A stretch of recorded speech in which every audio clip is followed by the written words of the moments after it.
My baby. No, I can't hold you now. No. Baby, stay. Stay.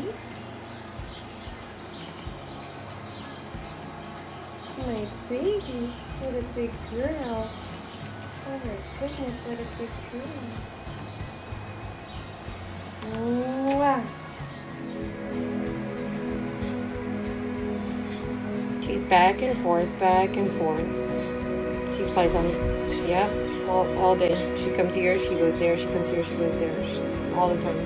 There she goes. It's like a workout for her. She think it's fun.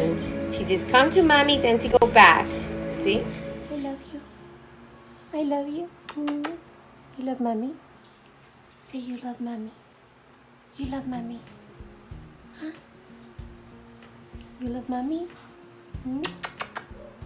Good night.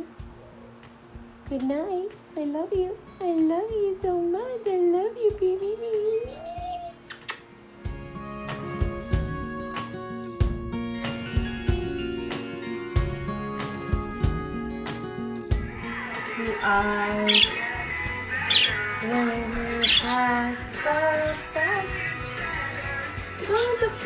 She loves music. She loves music, yes. I'm with you, I am thinking of you.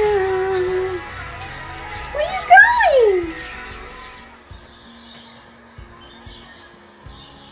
Okay, you sound like a little old lady. She keeps switching sides.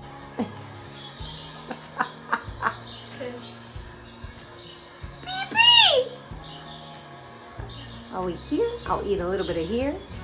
They are very observant when it comes to fruits and vegetables, and they will look at it and just let it sit there, right? And that.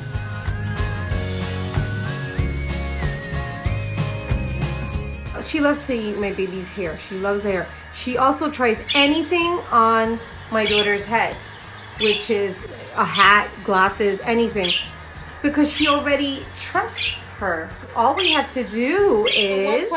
What question are we on now? Okay, hold on. So what sources of information do people use to learn history? We discussed fossils, artifacts, and primary and secondary sources, right? Now the next question,